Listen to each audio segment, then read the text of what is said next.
Good morning sir. Good morning sir ये मेरी जनवरी की सैलरी स्लिप आई है, उसमें सर मेरी 70,000 में से 25,000 की डिडक्शन हुई है। मैम सर मेरे को बिल्कुल भी समझ नहीं आ रही किस चीज की डिडक्शन है। आदित्य, जो आपकी ये डिडक्शन हुई है ना 25,000 की, ये आपका टीडीएस कटा है। TDS tax deducted source. जो भी आपका पूरे साल में आपने जो इनकम सैलरी से कमाई है उस पर जो भी टैक्स बनता है वो आपके इन फॉर्म ऑफ टीडीएस आपकी सैलरी से डिडक्ट किया जाता है। एवरी मंथ कटेगा? नहीं, एवरी मंथ टीडीएस जरूर कटेगा, बट एवरी मंथ 25,000 नहीं कटेगा आपका। तो सर ये 25,000 सर इस मंथ ही क्यों कटा सर? कि शायद से आपने पहले अपने डिडक्शंस इन्वेस्टमेंट्स प्रूफ आपने सबमिट आप नहीं कर पाए अभी तक, इसीलिए आपका सारा ये टीडीएस जो है जनवरी फरवरी के मंथ में आपका एक्यूमुलेट होकर कट रहा है। अरे आदित्य, आप इतने उदास क्यों हो? क्या हो गया? कोई बात होगी क्या? सर ये अचानक पता नहीं सर किस चीज की डिडक्शन काट ली है, मेरी 25,000 रुपए काट ली सैलरी की। सर मैं क्या सर समझ नहीं आ रहा बिल्कुल भी। तो मतलब मैं ना, आपकी प्रॉब्लम यही है ना कि आपको यही नहीं पता कि आपको क्या, किस बेसिस पे क्या टैक्स काटा गया। सर टैक्स सर 25,000 किस चीज का टैक्स है, मेरे को तो कुछ पता ही नहीं। टीडीएस कह रहे थे कुछ। तो मैं बताता हूँ, टेंशन मत लो, मैं आपको सारा टीडीएस के बारे में सब कुछ जानकारी देता हूँ। तो आपने जैसे कि देखा, हमारे एक एम्प्लॉय है आदित्य, जिनको पता नहीं था टीडीएस के बारे में। तो ऐसी बहुत से लोग हैं जिनको टीडीएस के बारे में पता ही नहीं होता कि आखिर टीडीएस होता क्या है और ये किस सेक्शन के अंडर आता है और इसमें क्या क्या होता है। तो मैं, डोंट वरी, मैं आप इस वीडियो में आपको इस बारे में ही बताऊंगा। तो फर्स्ट ऑफ ऑल मैं आपको ये बताता हूँ कि आखिर टीडीएस होता क्या है। तो टीडीएस होता है टैक्स डिडक्टेड एट सोर्स, यानी कि इनकम सोर्स जो हमारी होती है, जैसे कि सैलरी, रेंट और कमीशन एक्सेट्रा, ऐसे बहुत से एग्जांपल है। उनपे जो होता है कि टैक्स डिडक्ट करके एक एम्प्लॉयर, यानी कि जिसके पास हम जॉब कर रहे हैं, वो बंदा हमारे सैलरी में से टैक्स डिडक्ट करके हमें वो सैलरी प्रोवाइड करता है, और जो टैक्स उसने डिडक्ट किया है वो गवर्नमेंट के पास जमा कर देता। अब ये जो सेक्शन टीडीएस का है, ये किसके अंडर आता है? सेक्शन 192, जिसमें ये बताया गया है कि जो भी एम्प्लॉयर रहता है वो एक सैलरी हेड होती है, उसके अंदर टीडीएस को डिडक्ट करके गवर्नमेंट को सबमिट कराएगा। तो आप, आई होप आपको ये समझ आ गया होगा कि टीडीएस आखिर होता क्या है। सर मैं जहां भी जॉब करूंगा वहां पर मेरा टैक्स डिडक्ट होएगा, टीडीएस डिडक्ट होएगा?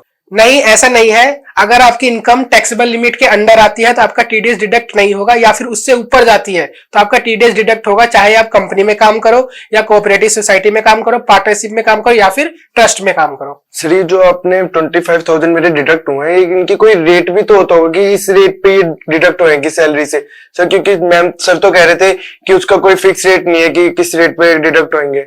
नहीं, ऐसा नहीं होता। अंडर सेक्शन 192 के अंदर ऐसा कोई भी प्रिस्क्राइब्ड रेट नहीं दिया गया है कि जिसके अंदर ये बताया गया हो कि हाँ इस रेट पे आपका टीडीएस डिडक्ट होगा। लेकिन अकॉर्डिंग टू द स्लैब्स जो गवर्नमेंट ने प्रोवाइड कर रखे हैं, उस रेट पे आपका टीडीएस डिडक्ट कर दिया जाता है, जो कि आपने चूज कर दिया होगा ओल्ड रिजाइम के अंदर और न्यू रिजाइम के अंदर। सर ये मेरे को रेट वगैरह तो समझ नहीं आया, आप मेरे को सर सीधे साधे तरीके से समझाइए कि कैसे कैलकुलेट करते हैं आप ये सब।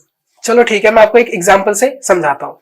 तो चलिए एक एग्जाम्पल के तौर पे हम समझाते हैं आपको कि एक बेसिक तौर पे टीडीएस कैसे डिडक्ट होता है। मान लीजिए फॉर एग्जाम्पल आपकी जो पर एनम की सैलरी है वो 10 लाख रुपीज है, जिसमें से आपका स्टैंडर्ड डिडक्शन डिडक्ट करता है 50,000 रुपीज का। तो आपकी ग्रोस टोटल सैलरी कितनी आ जाती है? 9,50,000 रुपए। अब इसके ऊपर आपका टीडीएस कलेक्ट होगा, टीडीएस डिडक्ट करके आपकी टीडीएस डिडक्ट करने के बाद जितनी सैलरी आपकी आती है उसको आपको प्रोवाइड कर दिया जाएगा, और जितना आपका टीडीएस बना वो आपको गवर्नमेंट के पास डिपॉजिट कर दिया जाएगा। सर ये ओल्ड रिजीम और न्यू रिजीम क्या होता है सर? आप बार बार इन वर्ड का यूज कर रहे हो सर, ये क्या होता है सर? इसमें आप चूज कर सकते हो ओल्ड टैक्स रिजाइम और न्यू टैक्स रिजाइम में अपने जो एम्प्लॉयर है उसको बताकर कि आप इस टैक्स के रिजाइम के अंदर अपना टीडीएस डिडक्ट करवाना चाह रहे हो। फर्स्ट ऑफ ऑल मैं आपको 2-3 पॉइंट इसमें डिफरेंस बता देता हूं कि ओल्ड रिजाइम के अंदर और न्यू रिजाइम के अंदर क्या डिफरेंस होता है। ओल्ड रिजाइम के अंदर आपको 5 लाख तक की छूट मिल जाती है जिसपे आपका टीडीएस नहीं कटता है, वहीं पर आपको न्यू रिजाइम के अंदर 7 लाख तक पर छूट मिल जाती है जिसपे आपका टीडीएस नहीं कटता है। दूसरी तरफ आपका ओल्ड रिजाइम के अंदर आपको काफी सारी डिडक्शन मिल जाती है लेकिन न्यू रिजाइम में नहीं मिलती, और इसके जो टैक्स रेट के स्लैब्स होते हैं वो अलग अलग होते हैं, जो कि आपको स्क्रीन पे शो हो रहे हैं। सर जैसे कि मैंने 3-4 महीने पिछली कंपनी में भी काम करा था, हाँ। उसकी जो मेरी टैक्स कैलकुलेशन होगी वो सर मेरे को आपको न्यू वाले को देनी पड़ेगी या फिर कुछ नहीं करना मेरे को? नहीं, मैं आपको बताता हूँ इसका प्रोसेस क्या होता है, जिससे आप अपनी टीडीएस आसानी से डिडक्ट करवा सकते हो बिना किसी प्रॉब्लम के। आप जैसे कि एक बंदा एग्जांपल के लिए बता सकते हैं कि एबीसी लिमिटेड में काम करता था और 6 महीने उसने एबीसी लिमिटेड में काम किया, और उसके बाद उसने वहां से जॉब छोड़ के अगले 6 महीने के लिए किसी और कंपनी में ज्वाइन कर लिया। तो जो वो पर्सन अभी दूसरी कंपनी में काम कर रहा है तो उसको टीडीएस डिडक्ट करवाना, अपने प्रीवियस का जो डिटेल देनी है, तो उसके लिए उसे 12B फॉर्म के अंदर अपनी सारी इंफॉर्मेशन देनी पड़ेगी कि हाँ इतना इनकम आती थी और इतना अलाउंस मिलता था और उस बेसिस पे इतना डिडक्शन हुआ था और इतना टीडीएस कटा था। तो उसके बाद जब वो सेकंड जहां पर वो प्रेजेंट में अभी काम कर रहा है वहां पर वो 12B फॉर्म सबमिट कर देता है, तो उसके बेसिस पे जो एम्प्लॉयर है वो उसका टीडीएस डिडक्ट करके उसको सैलरी प्रोवाइड कर देता है। सर जो मेरा 25,000 रुपीज इन्होंने जनवरी में कट करा है, ये इन्होंने ठीक अमाउंट कट करा है या फिर कुछ ज्यादा ही कर लिया इन्होंने? नहीं, इसमें ये हो सकता है कि आपका फर्दर पिछले महीनों में आपका टीडीएस डिडक्ट ना किया गया हो, इसलिए आपका जनवरी के मंथ में एक साथ टीडीएस डिडक्ट कर लिया गया, जिस वजह से आपका इतना हाई अमाउंट आ गया। पीछे सैलरी आपको जो मिल रही होगी पूरी ग्रॉस अमाउंट से मिली होगी ना, वहां तो डिडक्ट नहीं हुआ था ना, इसीलिए आपका यहाँ पर टीडीएस डिडक्ट कर लिया गया बाद में, पहले ना करके यहाँ पर आपका डिडक्ट कर लिया गया है। सर मुझे ये कैसे पता चलेगा कि मेरा किस अमाउंट में किस डेट पे किस टाइम ये डिडक्ट हुआ है? ये हो सकता है कि जो एम्प्लॉयर होता है वो साल के अंत में आपको सैलरी शीट और फॉर्म 16 प्रोवाइड करवा सकता है, जो कि फॉर्म 16 गवर्नमेंट के साइट से भी डाउनलोड हो सकता है, जिसके अंतर्गत आपको ये सब बताया जाता है कि आपकी सैलरी इतनी थी, इस महीने आपको इतनी प्राप्त हुई थी और उसमें से इतना आपका डिडक्शन हुआ है, और बाकी सारी रिलेटेड सारी चीजें आपको उस फॉर्म 16 में प्रोवाइड कर दी जाती है, जिससे कि आपको पता चल जाता है कि इतना मेरा टैक्स कटा था और इतना इस डेट को गवर्नमेंट के उसमें जमा हो गया है। थैंक यू सर, आपने मेरी सारी क्वेरी फिल कर दी।